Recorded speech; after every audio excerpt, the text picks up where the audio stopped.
Good morning. I'm Timothy Knowles, and I direct the Urban Education Institute, and I want to welcome all of you.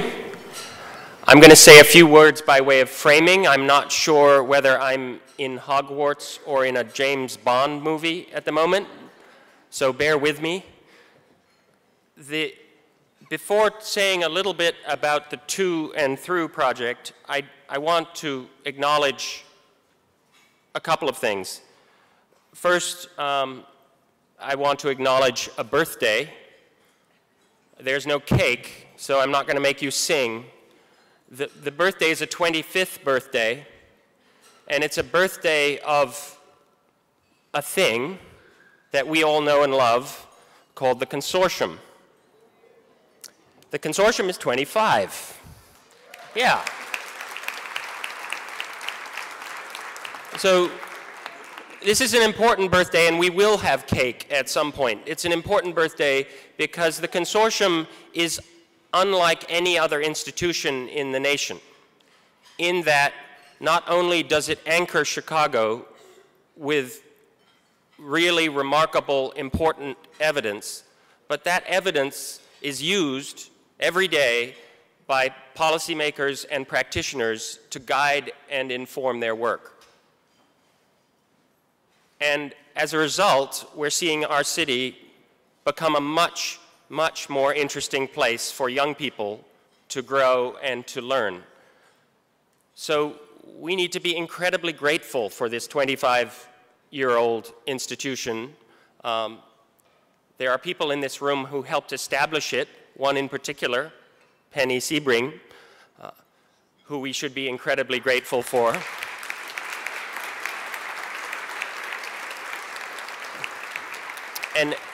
And many, many others who have created something that, when I was in Boston leading the Boston Public Schools, I made every school leader in Boston read everything that the consortium put out. It was always about Chicago, and I would just say, cross out where it says Chicago and think Boston, because it was that salient to our daily work and daily lives as educators.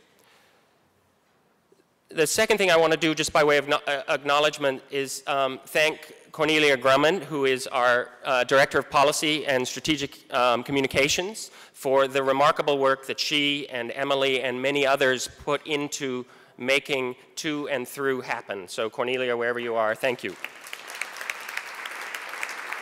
Yeah.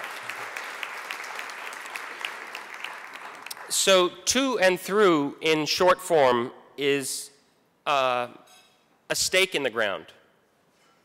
It's a stake in the ground about what matters most in terms of outcomes for children. We can get lost, mired in data that doesn't matter that much, but To&Through is about to and through college.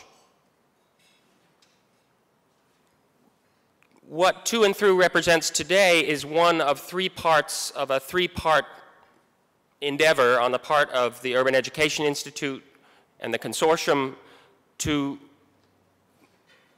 make our claim as a city, not as an institution, but as a city, about what matters most. So today we're releasing data about the district progress. Soon in the spring, we'll be releasing data about the school level progress, and shortly thereafter we'll provide an online tool that parents, policymakers, educators, children, young people, colleges can look at and understand just the progress that we're making in terms of ensuring children persist to and through high school and to and through college. You now have to bear with me because I'm going to press the wrong button. You may remember this headline, and for those of you who don't, this was a 2006 headline that looked at, estimated the percentages of children who would start in Chicago public schools in 9th grade and finish college by the time they were 25. This was a stunning and damning moment for our city, I think we can all agree. This was the Sun-Times rendition of their front page. But why does this matter? I know you know this, but I think it bears repeating almost anywhere I go. Why does this matter? Why are we putting our stake in the ground with regard to college, with regard to educational attainment? College graduates are likely to live longer. Lifespan. There's literally a 10-year swing between the average lifespan of a college graduate versus a high school dropout. Earn more. We've heard a lot about this from many places. Other things. Vote. Volunteer. Give blood. Stay out of prison. There's literally a 37 times, you're 37 times less likely to go to prison if you finish college versus if you don't finish high school. And send your kids to college. So the higher levels of your educational attainment, the higher levels of your children's educational attainment. These are the measures that matter most to Chicago, to our country, to society. They're instrumental. These are the ones that, so attainment is instrumental. That's why we're putting our stake in the ground. Instrumental not just to the economy, not just to our social fabric today, but to future generations. So literally, this is the investment that pays dividends well into the future. So that's why we're here, and that's why To and Through is such an important project for us. With that as framing, I want to introduce Jenny Nakaoka and Kayleen Healy, who with Val Michelman have done the work that you're going to hear a little bit about now. And then we're going to turn it over to a discussion with Greg Darneater, who's joining us. He's the prodigal son coming back to Chicago from Washington. He looked at me askance.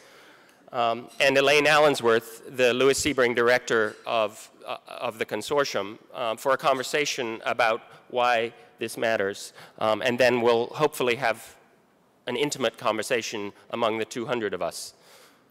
So with that, I want to turn it to Kayleen. Thank you very much.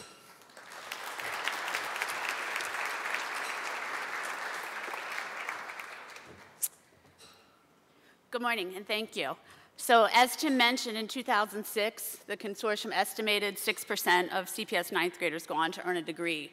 We updated that number when we got some new data to 8%. So in 2006, we're at 8% of ninth graders going on to get a degree. In 2014, we're now at 14%.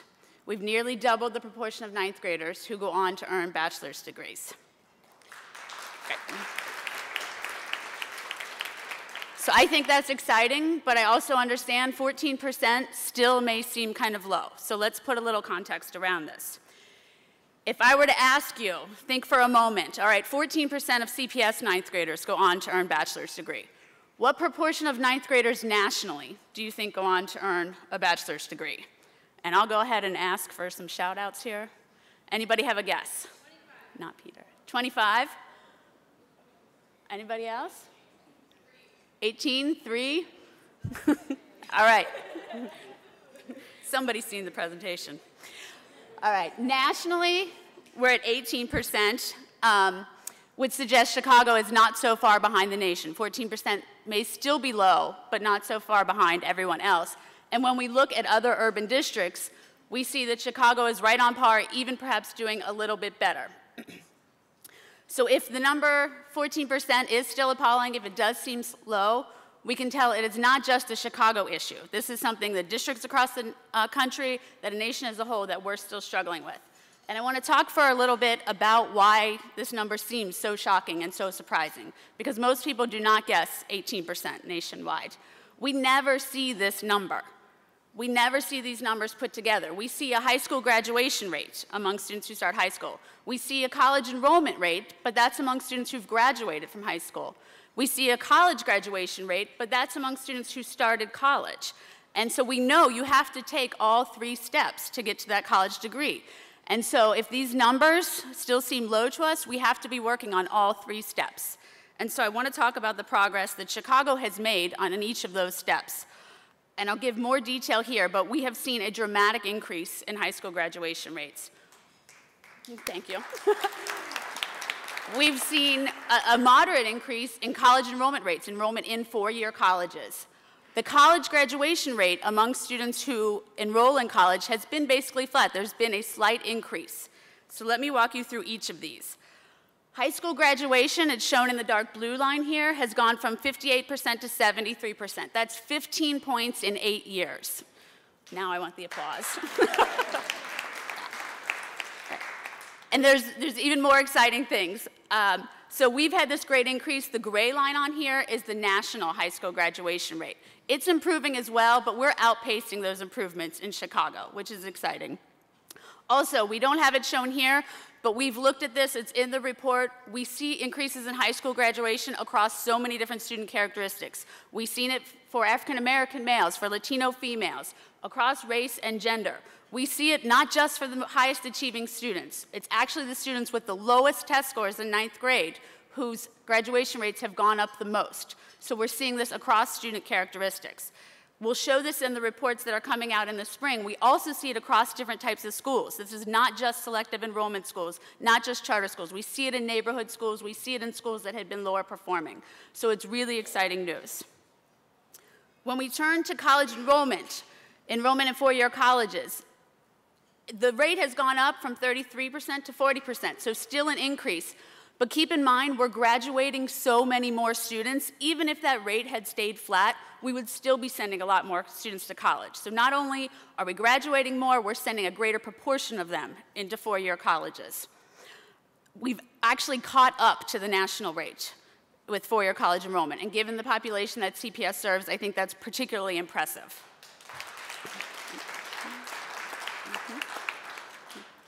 When we look at our college graduation rates, those have improved slightly. We've gone up a couple points. We're at 49% for CPS graduates who enroll in a 4-year college. About half of them earn a bachelor's degree 6 years later. Nationally, the rate has been pretty much flat at 58, 59% from year to year. So we know that we have to work on each of these milestones, graduating high school, enrolling in college, graduating from college, if we want to see that 14% number move, if we want to see it move for the nation as well. And so I've given you a lot of information. I'm sure you have more questions about what else has been going on while these rates are have been going up, and Jenny Nagaoka, our Deputy Director, is going to talk about those. Great, thanks, Kayleen. So I think I also just kind of want to take another moment to pause. I mean, we've had a lot of applause so far, but these really aren't just numbers, right? I mean, the fact that we're seeing these dramatic increases in the number of students who are graduating from high school, enrolling in college, and graduating from college represents a significant change in the life course for thousands of youth across Chicago. So this is truly a tremendous achievement. But we also know that we're not satisfied with just having 14% of our students getting a 4-year college degree. The question is, what comes next, and what can we learn from how far we've come? Sorry, I lost the clicker. So one of the questions that we get asked a lot is, yeah, sure, high school graduation has gone up. But couldn't it just be that high schools are passing kids through and there's really no significant change in learning? The really good news around this is that this is just simply not true. As we're seeing 5,500 more high school graduates taking the ACT, we're seeing an improvement in ACT scores of nearly a point. And when we look at students' GPAs as they're graduating, these have also increased by 0.2 GPA points. So there's been a lot of important improvements, not just in the high school graduation rates, but in how kids are doing in high school. So I do have a quick caveat about the GPA numbers. This does not include charter schools because we don't have their data, but we are working with our CPS partners as well as the charter school community so that we can really be starting to track what's happening in charter schools as well. So another big question that we get is around college enrollment. As we're sending more and more students on to college, are we actually sending college-ready students? And we're seeing that, we're also seeing important improvements here as well. So one of the commonly used benchmarks around college readiness is achieving at least a 21 on the ACT. And here, we've seen a 7 percentage point increase in the number of students who are getting at least a 21 on the ACT. And we're also seeing really important improvements around GPA. But we also know that this is not nearly enough. In a district where 75% of students say that they want to get at least a 4-year college degree, we're seeing that not even half of those students actually have the sorts of qualifications that give them a high probability of getting a college degree. So there's clearly a lot of work that needs to be done around better preparing our students for college. However, we also know that being ready for college is actually only half the story of getting kids to and through college. We also need to, consortium research has told us that it's not just about how kids look when they leave high school, but the colleges that they go to play an enormous role. Context matters a great deal.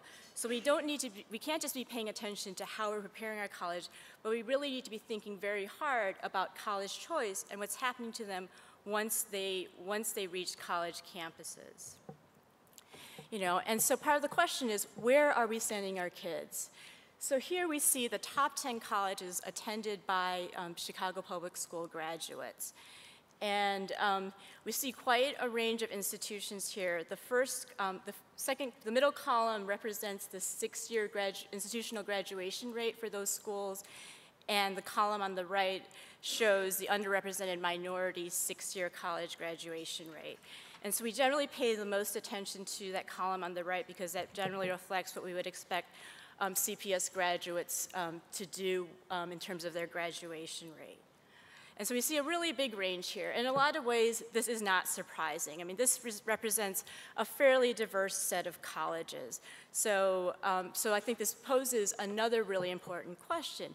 So if we were to actually take colleges that look much more similar, so what is here is we've highlighted colleges that are considered somewhat selective. So the admissions requirements for these schools are very similar. In addition to that, these are also the large public universities in the state of Illinois. So in many, many ways, these are similar institutions. And what they're looking for the students who come in is also very similar. But what really is different is a student's likelihood to graduate from these institutions. So this tells us two things. First off, a student's probability of graduating from college is not just about their qualifications coming into school. It has a lot to do with where they go to college.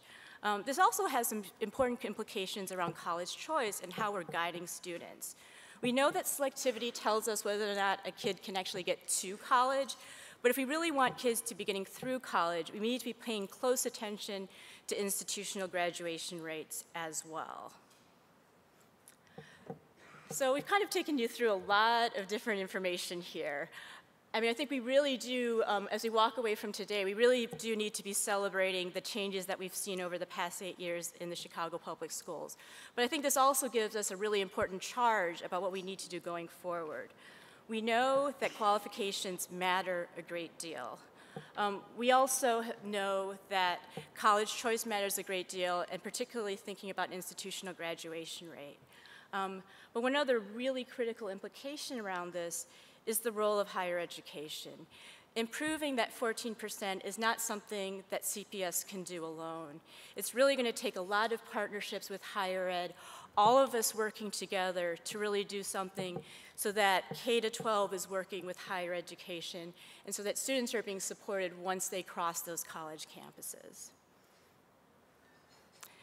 And so we've gone through a whole bunch. Tim has told us why educational attainment matters. Kayleen has showed us what has happened. I've talked about what some of the next steps going forward might be. But I think the most important question is, how do we go about doing this? And I think one of the things that we've learned over the past 8 years about how to approach the problem of improving that 14% number is the centrality of data. oops, sorry, I'm not speaking. There's a centrality of data. We've really seen how data provides a lot of information. It can unite people around a common set of problems. It helps guide what sort of supports students need. And so with the To&Through Project, we're really hoping to provide the data to the city of Chicago so that we can really be helping guide our students to and through college. The other thing that I really appreciate about this project is that it really is bringing so much of the work of CCSR over the past 25 years. We've seen where our research has highlighted a lot of things, but there's certain key insights that we have.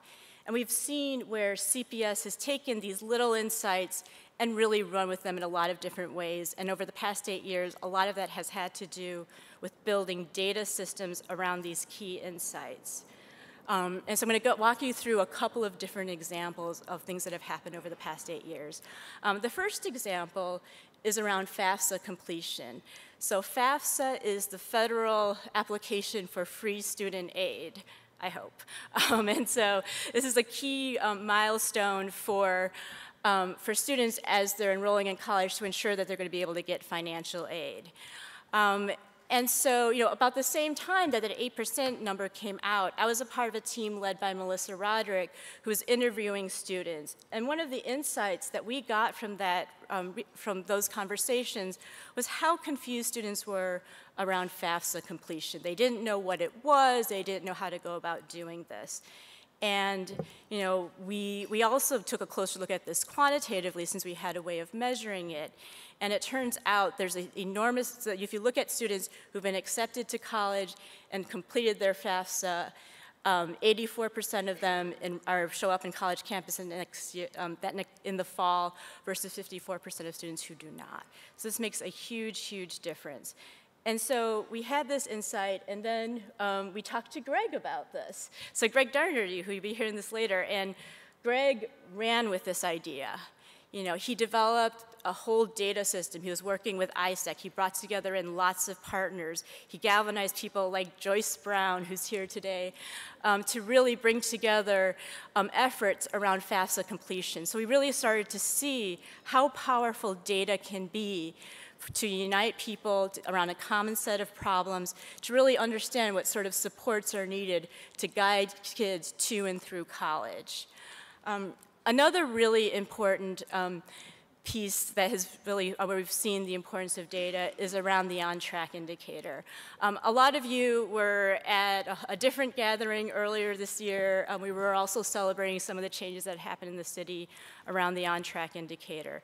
But this sort of follows the same pattern of the story that I just told you. We had this insight that 9th grade was clearly a pivotal year in determining whether or not kids were going to be graduating from high school. Elaine Allensworth, Shazia Miller, John East, there's a whole host of people who worked to develop this the on-track indicator, which was looking at whether or not kids had enough credits to be promoted to 10th grade and had failed no more than one core course. And what we found is that kids who were on track at the end of 9th grade were 4 times more likely to graduate from high school than those who had not. So it was clear that this on-track indicator was something really important, was capturing something that was going on in 9th grade. But in this case, Paige Ponder at CPS took this indicator and ran with it. There were a whole series of data systems developed around this and supports. And this really was a way of organizing it, and this really started us to understand the power of data. And you can see where the on-track rates went from 57% 8 years ago to 84% where they are today. And this is a large part of the story about why we're seeing such enormous increases in high school graduation. So that kind of brings me to, again, what we're launching today, this To&Through Project. So I've talked to you a lot about the power of data, and we've seen what CPS has done with data and bringing people together, building the capacity within schools to problem solve and really change the life trajectories of their students. But we also know that CPS can't do this alone. All of the data systems that I've talked to you about are things that were within CPS. What we're trying to do with the To&Through project is make a lot of this information public so that this effort to increase that 14% is not a task that's being taken on just by the district and their many, many partners, but really try to bring us together as a city to be thinking about what can we be doing to really change the life trajectory of the youth in Chicago. So we're doing this through a number of different ways. Part of it is what we're launching today, where we're just sort of tracking about where we are and helping to point where we want to go, where we want to go going forward. Part 2 of this is going to be the school reports that Tim had mentioned. So we're going to be bringing this down to the school level so we can actually see what are the educational attainment patterns in the schools and the high schools across Chicago. And then finally, in the fall of next year, there's going to be an online tool which is really going to allow people to delve much, much more deeply about the patterns that are going on within school. It's going to be a flexible way to be really understanding what's going on and to potentially do much more targeted interventions. And so, we're tremendously excited about launching the To&Through project, and we're really hoping that this is sort of the beginning of a way of bringing all of us together around data, which sounds kind of geeky, but it's really a way for us to understand what's happening and really give us the tools to improve the educational attainment of youth in Chicago. So thank you.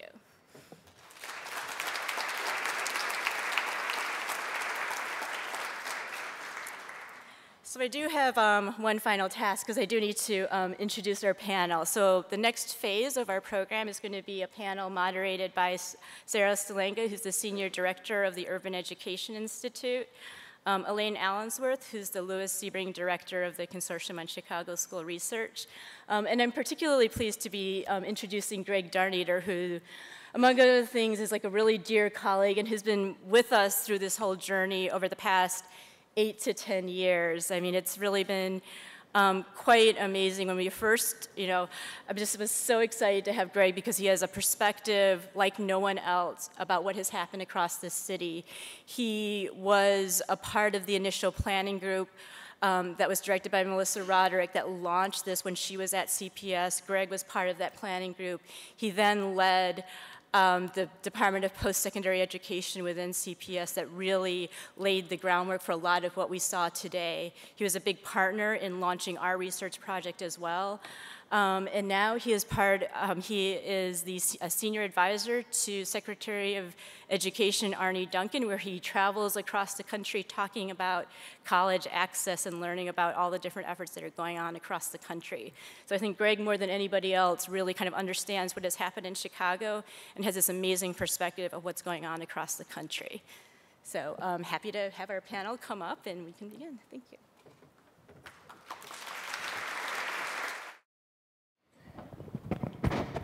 I've heard you talk before about the fact that it isn't just giving the data that is the powerful piece of this, that there has to be a mobilization effort that is used, and the data have to be put in the right hands of the right people at the right time.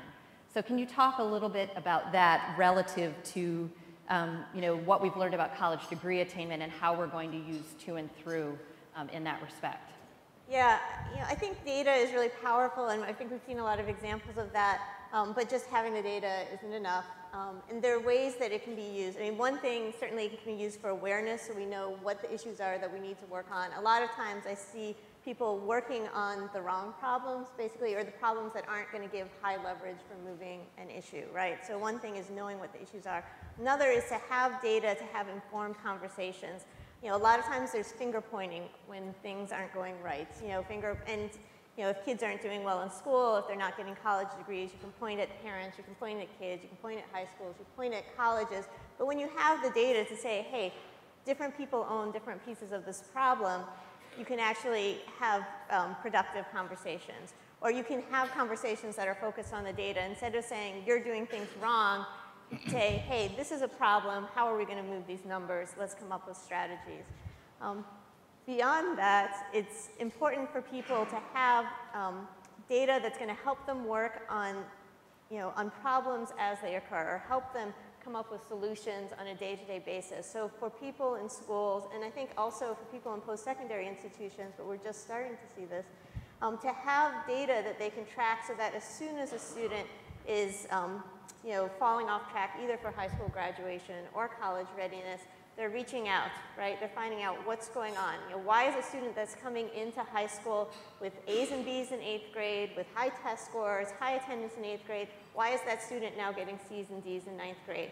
If you're paying attention to that and you reach out, find out what's going on with the student, you can actually help that student. And so data isn't just about, you know, the data itself. I think it's about personalization. I think it's a means of recognizing, you know, who needs assistance, right? Recognizing, setting goals for students, and then working with students to achieve those goals given their personal circumstances, right? It's a way of reaching out to the right people at the right time when they need it, right? And then having conversations that are focused on their goals and using that data to go beyond finger pointing and to actually come up with solutions. But you need time to do that. You need resources. You need strong data systems, and really a commitment. You also have a challenge in terms of role definition. So one of the mistakes I made was I didn't hire Joyce Brown fast enough to lead the school counseling work. She didn't retire quickly enough from Kenwood Academy so that she could come down and work with me. So we didn't have, we basically, this work alienated the school counselor community in Chicago, which is happening across the country, because many times when you start talking data and you start, a simple thing like FAFSA, it gets interpreted like, oh geez, now I've got to do, you know, 100 FAFSA forms with these kids. No, that's not, you know, it's a matter of like getting school counselors in this case around this one data point to rethink their job. You know, and no, it's why don't you recruit 20 volunteers and give each one of them 5 families to help the 100 kids fill it out, sort of thing. But that, if you've never done that before, you know, you've been a school counselor for 25 years and you've never reached out to the church across the street or to the civic organization to ask for 20 volunteers, it's a really threatening thing to do. So we had to train. And this has been a big lesson, like as FAFSA was rolled out across the country. A lot of people thought, they hear the Chicago story, they go, oh wow, okay, we just get the data and, you know, and they get a 3% bump the first year because they didn't do any organizing behind it. And my favorite example here is San Antonio, that had the 4% bump when they got the data, and then they realized, oh, we have to organize our counselors. And they got a 30 percentage point increase the second year when the counselor decided, oh, this is really about mobilizing the community around me that's there to support me and our students, sort of thing. Well, I just want to add on to that because I think that's so important when we look at, you know, improvements on track rates, improvements in college-going rates, is having time for people to figure out strategies and work on the strategies and work together and reach out. You know, when I said it's about data is about personalization, it's reaching out to students, but as Greg was saying, it's also about developing systems so that you can use those data and bringing in more people to support students. You know, I think the Network for College Success has done a great job at helping high schools improve their on-track rates, their graduation rates, and working on college. And part of, you know, their strategy is to bring school teams together to share information, right, to share strategies. Because, you know, it is really hard to think about how to do your work in a different way. And really, if we're going to move the number up from 14% to reach, you know, 75%, that's how many students want to actually obtain a college degree, we have to really radically transform the way that people are doing their jobs, the way that people are working together. And that's going to be really hard. And so it's going to take time, it's going to take figuring out, and it's going to take people sharing information as they figure out strategies that work. So we spent the first part of this conversation really focusing on the high schools and the high school system. We know that in order to move this number, that there are implications for higher education as well. This is one of the things that Jenny and Kayleen emphasized in their presentation, that this is one of the things that we haven't done well as a field, is to think collectively together between K through 12 and higher education about how to resolve this problem. So if we look at higher education and we think about, you know, on the one hand, we were just talking about high school students getting college ready, but how do we get colleges student ready in order to be able to take these students and propel them through to college graduation? And Elaine, let's start with you again. What do we see across the country in terms of promising practices or lessons that we can learn about how colleges can do this work better. Yeah, I mean, that is one thing that we saw in the original research back in 2006, and we're seeing it, again, is just how different students' outcomes are based on which institution they go to. So we have students with the exact same qualifications leaving high school having drastically different outcomes depending on which college they go to. And it really tracks very well with the institutional graduation rates. And there can be some selection, in terms of why students have chosen one college or another. But we know that, when you get into a new context, a lot of times that context affects how you act. So are you going to a college where you have a lot of students taking classes part-time or working full-time while they're going to college or skipping class often? Once you get into that culture, you start to see that as normal, right? And so you start to act like your peers. Are you going to an institution where there's strong advising and you're in a track that's preparing you for a degree, or are you going to an institution where you're going to spin your wheels for a while and maybe take a lot of classes that you don't need, or where you're going to have a hard time getting the courses that you need? I think at the post-secondary level, there have been some institutions that have started to realize that they can set up their systems in ways to support students better. We know the FAFSA was a problem for enrolling in college. We see now that it's a continual problem for students because they have to fill out the FAFSA every year, and that can be really difficult to do that. So if you, so we see some colleges that are, like Georgia State, for example, they started looking at their data, looking at why students aren't, why students are dropping out, and finding things like sometimes, students leave just because they owe, a few $100s, right? They can't pay their bill. So trying to come up with ways to give short-term loans, say, or other, higher ed institutions trying to come up with systems, making sure students are always on a path to get a degree and not taking classes that they don't need if that's going to actually impede them. And I think there's a lot more that can be done. So this is a really intriguing, we could spend all week talking about what's happening. I really encourage people to go to the White House webpage and look at what happened last Thursday, because there were 600 commitments made by institutions, nonprofit organizations, and school districts from across, and a number of you in this room were there. And there are 4 areas. One was K-16 partnerships to get at this, how do we really get school districts working with higher ed. STEM was the second area, remediation at the collegiate level was the third, and then college access / school counselors was the 4th area. And there's some really interesting examples as part of the summit, because the summit started with how do we scale this challenge across the country. And so you had leaders from University of Arizona and Freeman Hrabowski from University of Maryland at Baltimore, who were part of this panel around this conversation around scale. And it reminds me of the conversation we had about transition here in Chicago from 8th to 9th grade. It's so much around the intentionality. It can't be done effectively in a three-day as a 3-day strategy. We turn it into, what, 5-week strategy?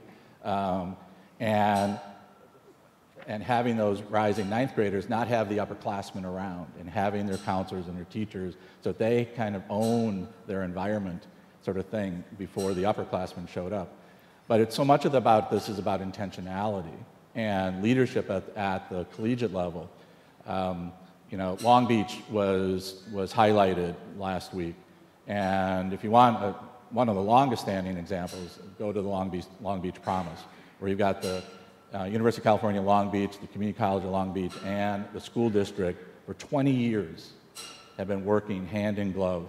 And this has survived transitions in those 3 major institutions, started by the mayor 20 years ago, when Long Beach was going through some economic challenges with the naval shipyards and the such being downsized, and they had to recreate themselves.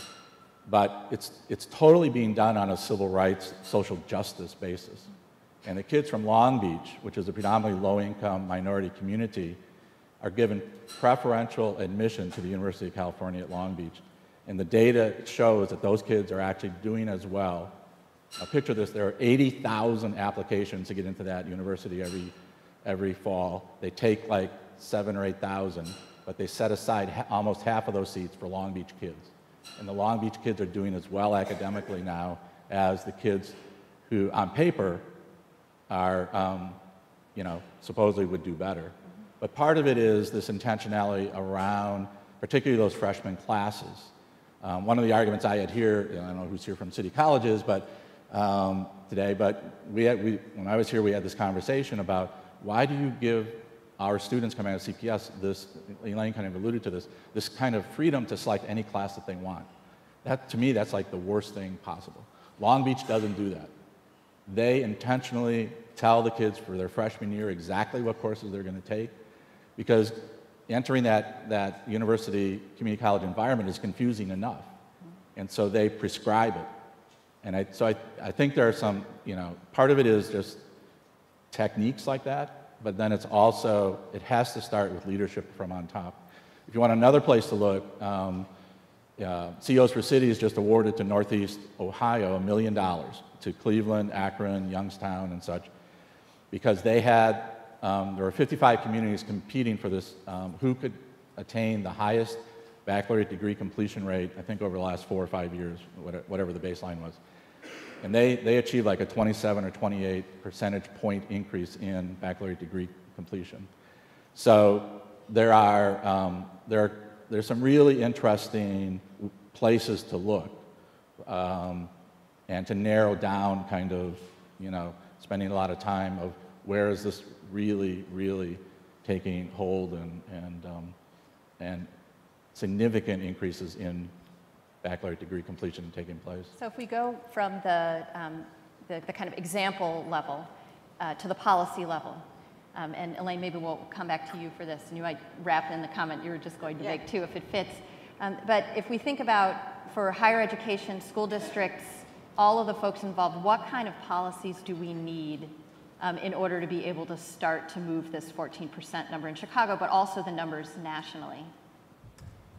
Yeah, I was just going to say, just add that in Chicago, there is almost all of the local institutions have come together over the past years to form a college collaborative for undergraduate success. It's being led by Betty Bottoms at UIC, and they have committed.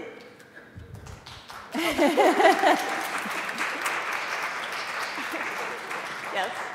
They have committed to really taking this on to try to improve their graduation rates. And as part of that, they want to look very intentionally at data and stop pointing the fingers, right?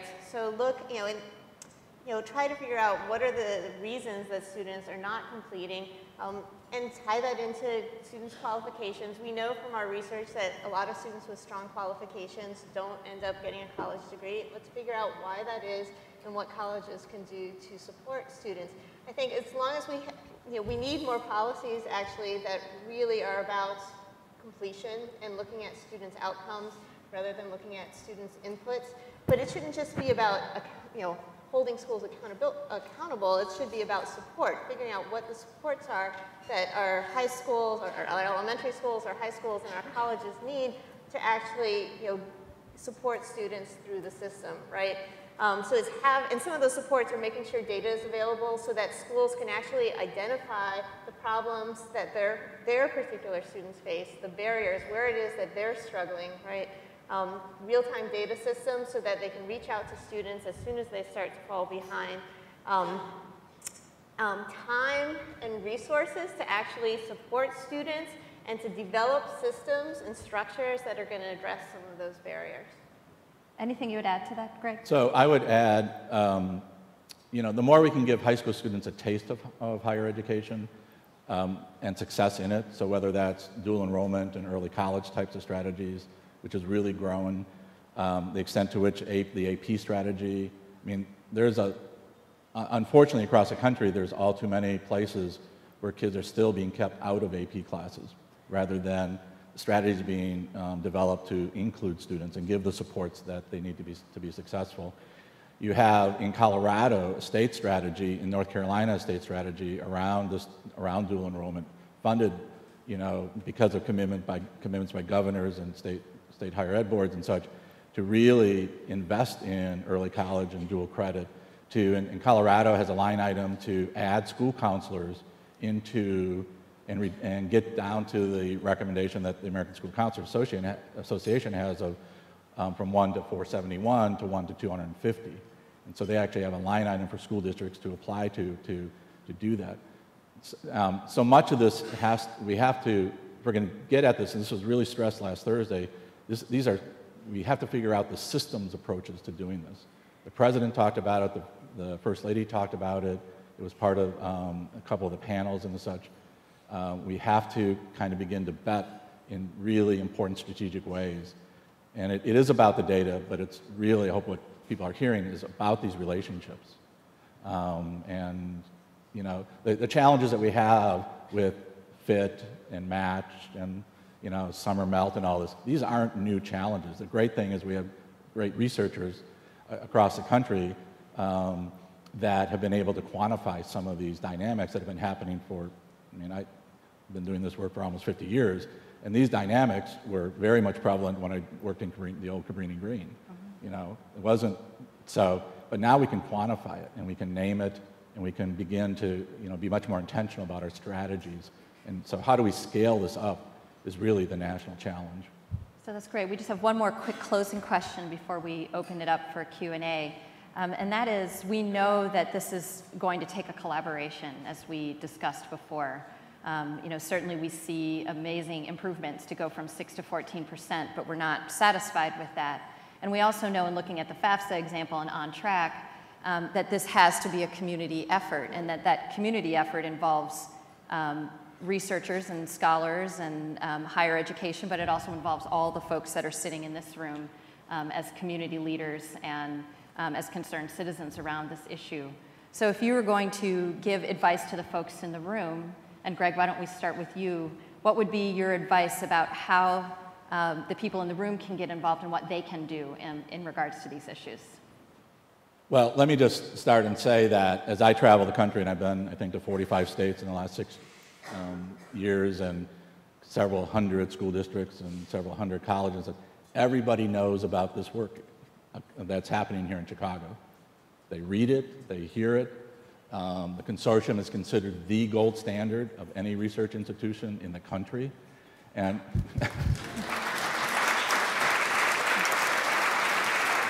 they look up to what's happening. Don't be embarrassed, it's true. It's absolutely true. And people are paying attention to what, and when I have the opportunity to speak, even though the research is just around Chicago Public Schools, they said, well, superintendents, if it feels like it's, sticks and makes sense in your situation, maybe you don't need to redo all the research, and maybe you can just move more quickly into programmatic strategies and the such. So I'll just go back to, we still graduate in this country 1.1 million, 1.1 million students who fail to fill out the FAFSA.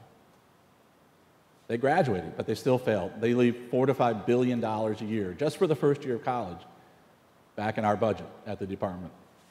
Now, FAFSA isn't an entitlement program, but it basically functions as an entitlement because you can fill it out, the form out, and if you're eligible, you can get the money any point during the year. So just a simple step like FAFSA in many districts across the country is they're still so far away from, just getting that initial step. And we've been at it for now almost since 2006-07. And so this is all a process. People are eager to learn. The economic aspects that communities are feeling across the country has really gotten the attention of politicians, of business leaders, of higher ed leaders in a way that I certainly, in 40-plus years of education, have never seen what's happened in the last 6 years. And it's really up to us to take advantage of it. But it really, I'll go back to one of the first things I said, it's so much about building trust. And one of the points that was made on Thursday by Nancy Zimpher, who's the chancellor of SUNY, was around the importance of school districts driving this work in their communities.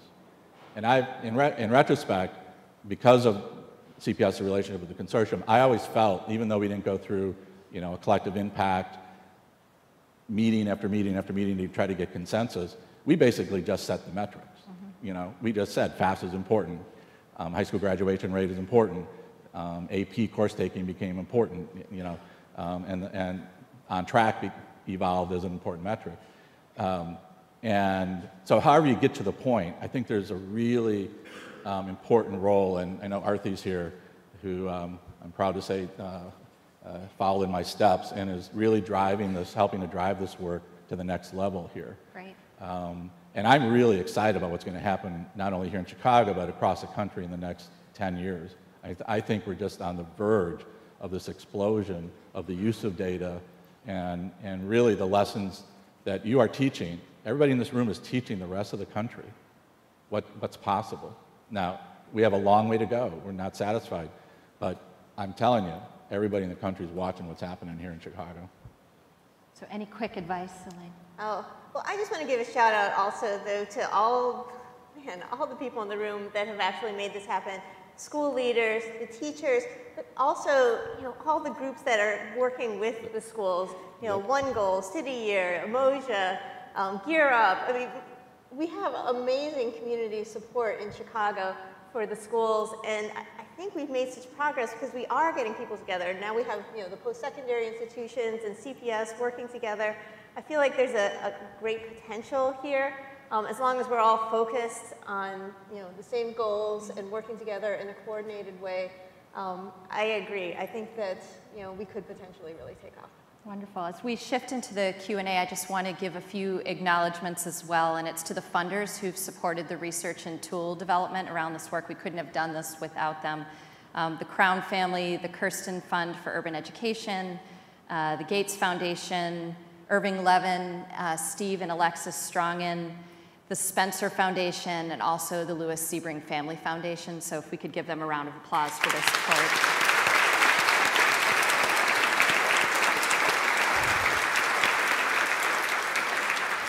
And finally, just a plug for the To and Through website, which you're going to see up on the screen as you're leaving, but I'm going to give it to you now, toandthrough.uchicago.edu. So please go there. It has all of the tools, the graphics, the reports, the information that you would need. And also just a shout out to UChicago Impact, who is the consortium's partner, especially on the interactive tool design. John Gasco, the CEO, is here, so also a recognition of UChicago Impact as well. And with that, we'll have our panelists come forward, Jenny and Kayleen and Tim, for the question and answer portion.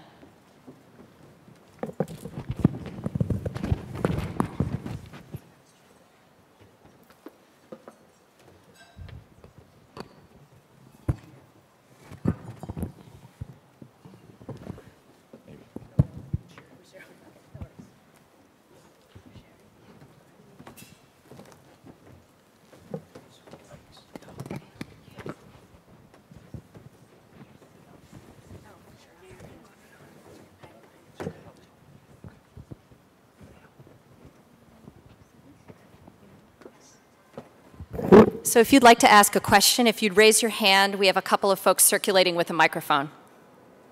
You can just put your hand up and they'll find you.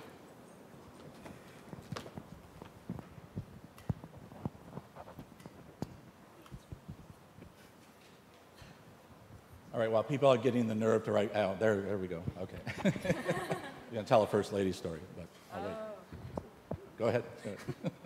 Hi, I was fortunate to be at the conference in Washington last week. I was at the college completion subgroup, and a lot of the conversation we had was about the financial aspects of college, and that the kids who are low income, and as one person pointed out, let's not say low income, let's say poverty, that a big reason that they're not graduating is not so much because of financial aid, but because of the things financial aid doesn't cover, but that they also can't pay for, like fees.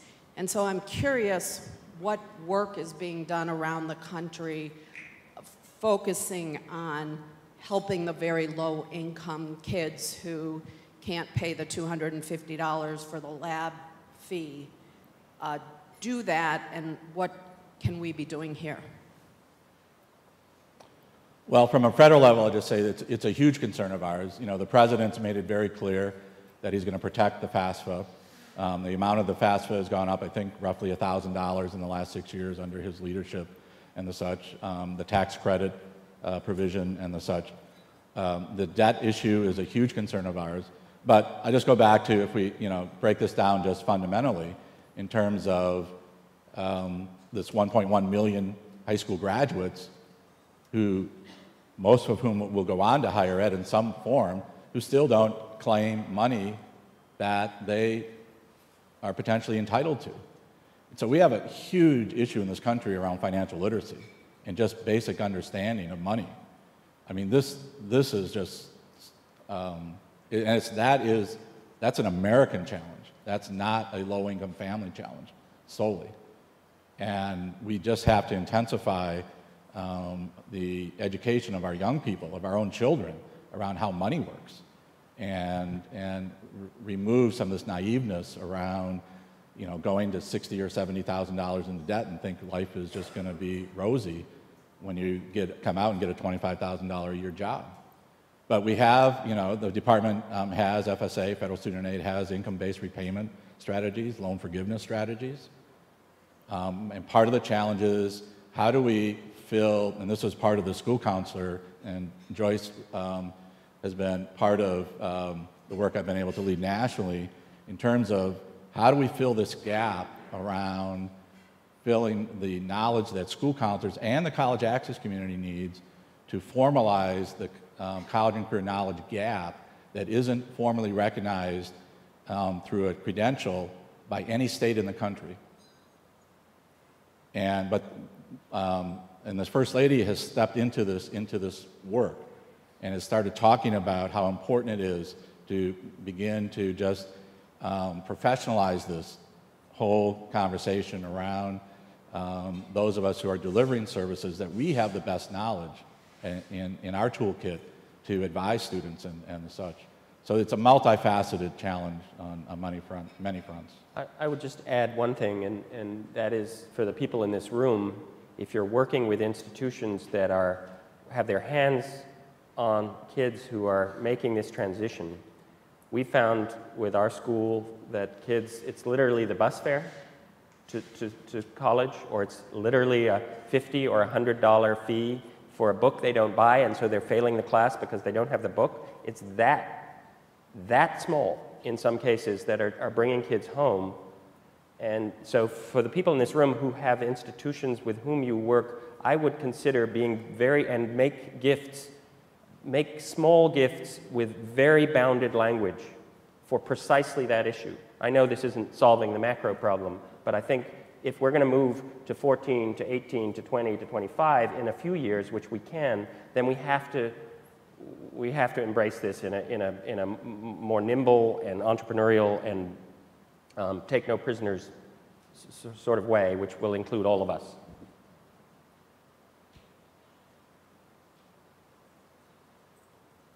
Can I just say, while we're waiting for the next question, we actually received a question while we were sitting at the table. Someone asked if the numbers included charter schools, and just to clear up that, yes, all the numbers that were presented include charter schools except for high school GPA.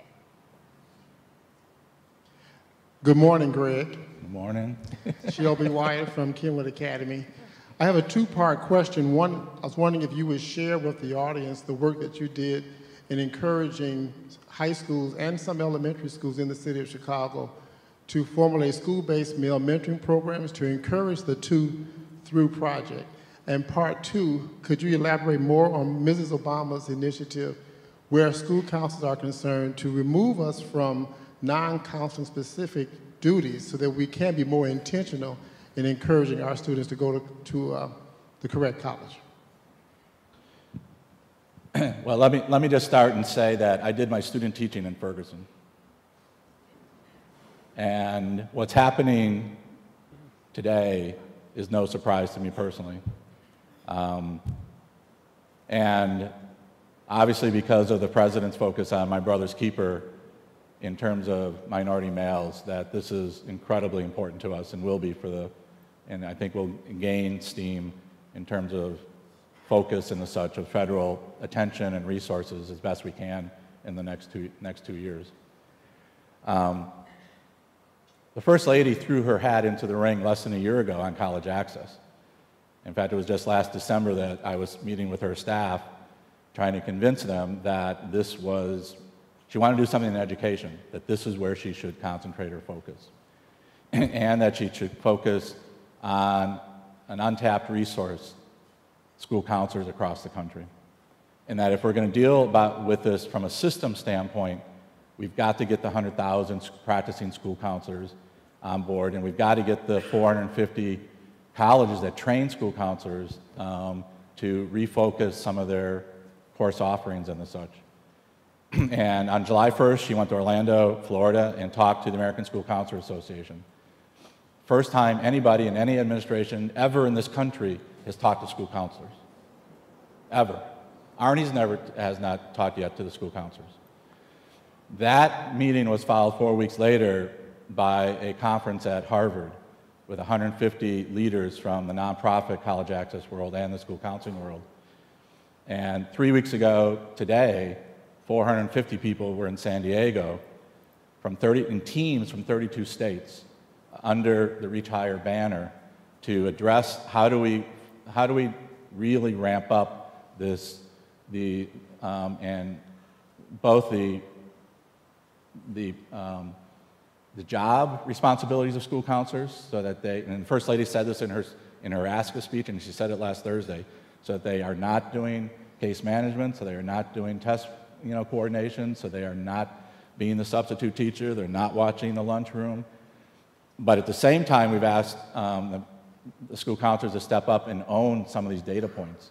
Take responsibility for increasing your FAFSA numbers. Step up and take responsibility for getting more kids into AP classes.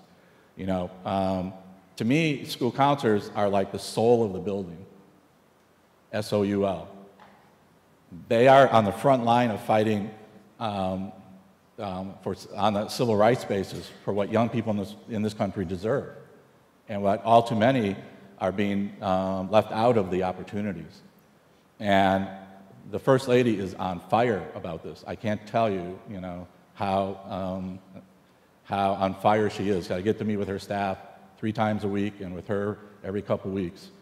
And, she is representing Chicago and Whitney Young High School and everything out of CPS in a way that would make all of us incredibly proud. And she talked about the need for systems development in her speech on Thursday. And so this is an opportunity of a lifetime in so many ways, that it's up to all of us in this room to run with even further. This is going to, in my opinion, this is going to explode in a positive way. 32 teams all came to this conference on their own dime. There wasn't $1 that support, from foundations and such that got 400 people to San Diego. And so having the White House banner under, for the next 2 years to take all of this work that's going on so many fronts to the next level, it's going to be really, really important. The president in his speech talked about one goal and lifted up one goal and cited an example in terms of the power of that. But this really is a system strategy. The counselors aren't going away. As I said earlier, Colorado's adding more counselors. And they're not the only state, and they're not the only school district that are ramping up, but they're asking counselors to step up and own and be responsible, take accountability for some of these outcome metrics. Hi everyone, Joyce Brown. Had the privilege of working at the grassroots level with Greg to align the counselor presence in this very important work beginning in 2004 as District Director of School Counseling for Chicago Public Schools, and having had the pleasure of being involved in all the national work and being in Washington last week and having the First Lady just highlight the important role of school counselors is just very humbling to me. And so what we find nationally is that we don't have enough research around the benefit of having school counselors engaged in intentional college and career readiness work. So my question is, will the consortium ever consider doing some research? I know that you have the Network for Success counselors who are doing things. I'm a researcher at heart and a practitioner by profession. And so I know the importance of research to guide us in the right direction, and would just be so happy if you undertook this as a research question. No Noted. Yeah, nothing like being put on the spot. So you want to talk about? First I'm going to point to some research that's already been done. So one of the really important things that was happening under Joyce and Greg at CPS was the institution of post-secondary coaches. And Jim Rosenbaum from Northwestern sort of took this on and really found some very, very positive effects in schools that had post-secondary coaches. So having a person within a school who's actually dedicated to supporting kids to get to and through college actually changes outcomes, and perhaps most interesting, the effects were largest, or maybe not surprisingly at all actually, but the effects were strongest among Latino students, and from other research that CCSR has done, we know that while Latino students quite often do well in high school, they're coming from families that don't necessarily have a college-going background, or to the extent that they understand higher ed, it's not the U.S. higher ed institutions. And so clearly, that was sort of an early piece of work about the role of guidance for students in terms of their college outcomes. And we know that it's really powerful work. I don't think we want to underestimate. We're talking about using the people who are there. Yeah, and no, I so agree. if a principal can't buy a coach, then, and I was one of the first 12 high schools to get a coach. So I know the value of a coach working on a counseling team. So I'm talking about the research that says re-engage the practitioners who are in the building to do intentional work. The first lady said, look, all the people, your university presidents, your superintendents, support them. But I think a research piece would help it, because counselors are used for other duties as a I have to stop. I don't want outside people coming in doing work, because they only focus on 11th and 12th grade. So we're talking about a holistic approach beginning in kindergarten to increase the pipeline. No, I agree. I think it's a tremendously important question, and we at CCSR, we are entering a research agending process, and so I think that's something we certainly need to be taking into consideration.